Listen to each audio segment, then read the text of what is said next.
History of MMM, how it all began.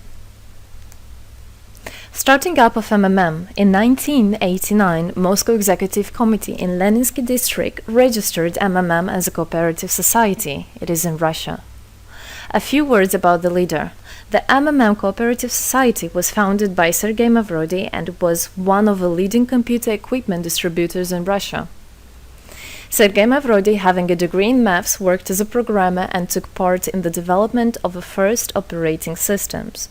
Few words about his decision to make his own company is the fact that having worked as a simple worker from 8 to 5, he understood that freedom is the most important for him, because that work of 8 to 5 is literally a slavery. At any point, at any time, the company can throw you out and you'll be left without nothing, although you could have worked in that company for years and years. So he realized it. This is why he decided to create his own child, and he knew whatever his efforts will be, it will come back to him in form of dividends and income.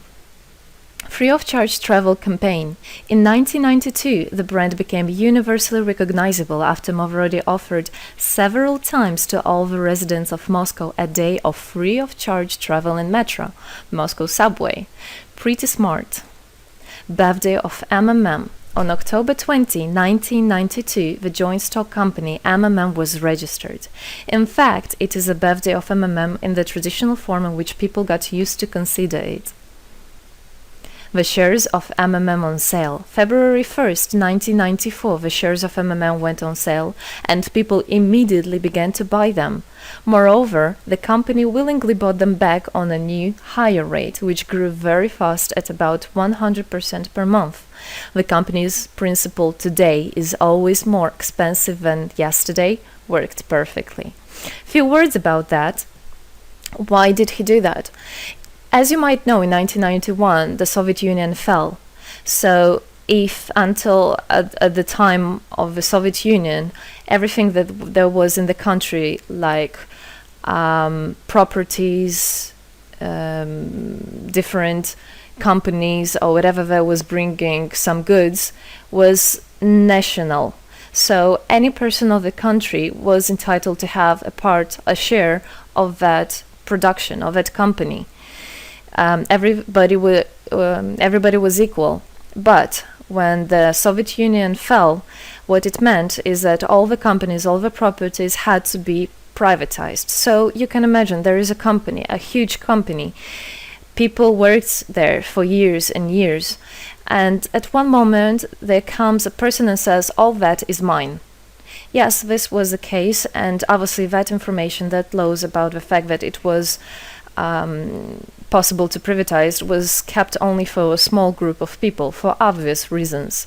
So a simple worker who worked in that company for years and years or all his life didn't know he can actually come and say by law that that is his.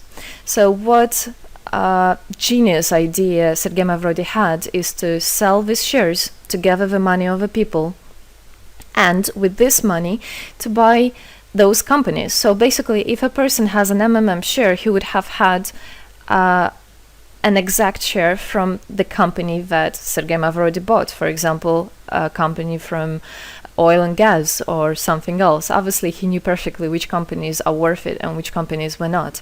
There was quite a battle there. So as you can see, his idea was great, but let's see what happens. Government is trying to hinder MMM's activities. Surprise, surprise. Planned by the Russian government, MMM 94 was intentionally collapsed. It began when tax inspectors accompanied by OMON officers passed through the crowd of depositors and went inside the central office of the company to give a notice about the planned tax inspection. Right. So obviously, the small group of people that I was talking about is the government people, is the people that have connections and so on. And they wanted, obviously, all that money, all those properties to be kept in their hands. This is how the nowadays oligarchs were made. At that moment, they had nothing. In one day, they got loads of money. And now you can know them as very rich people who made their money on the back of a nation. So obviously they did something just to provoke some panic going through the crowd. Obviously, for any financial institution, a panic is really bad. As I remind you, at that time, MMM was selling shares, was a share stock company, let's say. Mavrody's arrest. Sergei Mavrody was arrested on tax evasion charge. Really lame excuse. It wasn't at all like that. What happened, even the person that was in charge with giving the arrest, he told him that there was no other option for them. They had to do something, even though it was illegal what they were doing, but they had to do it as they were afraid of him. Because, as he said, another 2-3 months, and in whole Russia there would be no government, no banks, nobody, only Sergei Mavrody, that who holds the money nowadays. This is in charge. So he was arrested, and his arrest was broadcasted live on all TV channels, obviously to show off more, to show people how bad he is, and actually the government didn't do anything wrong. On the same day, there was a storm of a central office of MMM. The company was prescribed to recover 49.9 billion rubles to the budget. Huge money. The question about the money in MMM 94 is open, as no one still can give an answer where it is. The authorities simply turned a blind eye to it, although hundreds of eyewitnesses are ready to confirm, even under oath in court, that they saw 17 trucks take out cash through the back door. So unfortunately, at that time, there was no internet, no bitcoins, no other internet wallets, and all the money were obviously kept in cash in the MMM offices. And the government took advantage of it. They just came, took it out, and then they said nothing. Moreover, they didn't say where the money went. They even made the way to make people believe that Sergei Mavrody was the one who took all those 17 trucks of money and disappeared. But obviously it wasn't the case. It was a simply lame excuse. Demonstrations against state authorities. August 1994. Thousands of MMM depositors affected by the artificial collapse of the pyramid protested and demanded to set Mavrody free. Actually, Mavrody could have used his powers and do bigger protests, but he decided not to do that, as that would made as obvious a different protests of this type. Could be people injured or even killed, so he decided not to use people in this purpose. It was very noble from him to do that. MMM leader became a deputy. However, he found a way to get out of the prison. Being imprisoned, Sergei Mavrody had managed to register as a candidate for a deputy of the State Duma and was released from prison. He won the elections by a landslide and became the deputy of the State Duma of the first convocation. So, as a deputy in Russia, they have privileges. This is why, becoming a deputy, he was set free. The State Duma is against Mavrody. Surprise, surprise! The State Duma deputies deprived Sergei Mavrody of his deputy plenary powers due to his permanent absence at the Duma's meetings. That incident was the only one in New Russia's history. Sergei Mavrody wasn't interested at all in politics. It's not, he hates politics, as he said it many times. So he became a deputy only for the reason to get out of a prison. That's it. He wasn't interested to go to their meetings, as he himself considered as well the people there as being quite silly and not worthy to spend time with. But this was another lame excuse for them to deprive him by saying that he is absent. A candidate for presidency. The Central Election Commission registered the authorized representatives of the initiative group that had nominated Mavrody as a candidate for the president of Russia, but subsequently rejected a significant part of the signatures in the support of a candidate, and his registration was renounced. So, for obvious reasons, they did that again. They weren't interested into having a fair president, a fair leader on top of their head. Revival of MMM, January 2011. Sergei Mavrody renounced launching a new launching a new project of MMM 2011. Together we change the world. Previously, there were simply no analogues of similar systems in the world.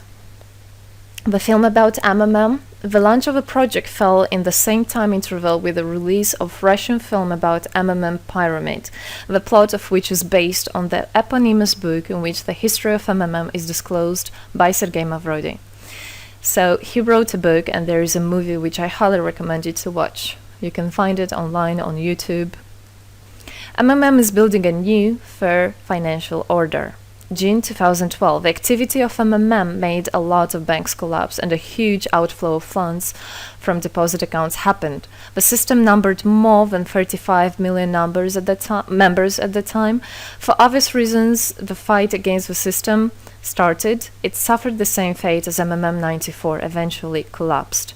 So what happened? A lot of banks, as I already said, had a huge outflow, and another minus of the system of that time was that it wasn't really quite a community, because the money was still kept by the managers in MMM. So it wasn't the same idea as it is now, comparing it now, where people exchange money between themselves. You don't need to put it in a central account. At that time, there were central accounts, and it was again used by the banks. They simply blocked those accounts that they identified as being of MMM and took all the money away, and that's it. There were no other discussion about that. Again, huge loss of money. People lost a lot of money.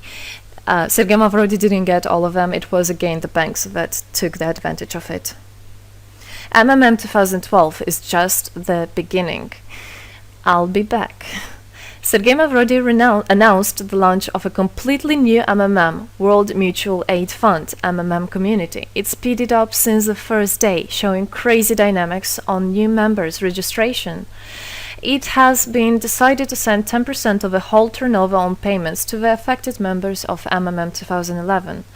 So again, another genius idea. In order not to make central accounts, in order not to gather the money somewhere, now the money are spread directly between participant itself. You can just check in your account online whom you should transfer the money to. So MMM now is connecting all the people between themselves and exchange, so that they can exchange the money and get benefits of it.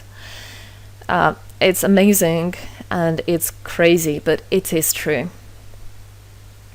MMM is growing.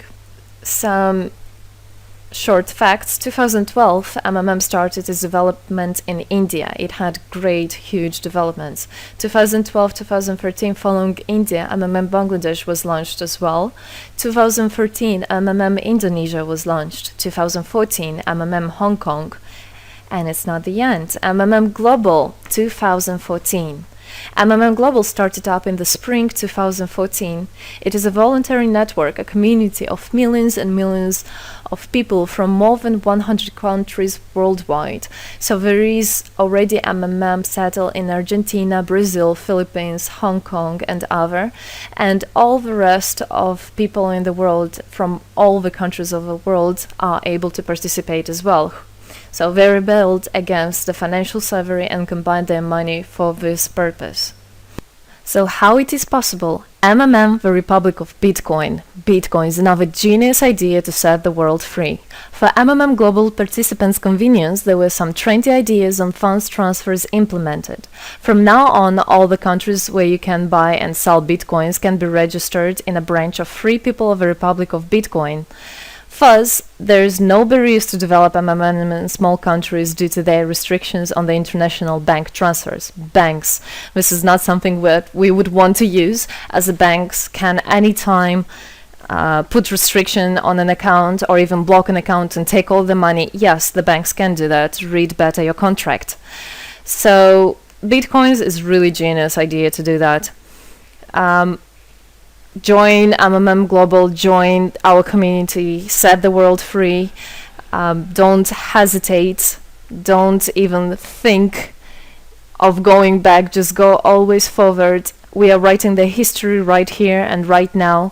We are not going to be any more slaves working from 8 to 5, having pennies for that.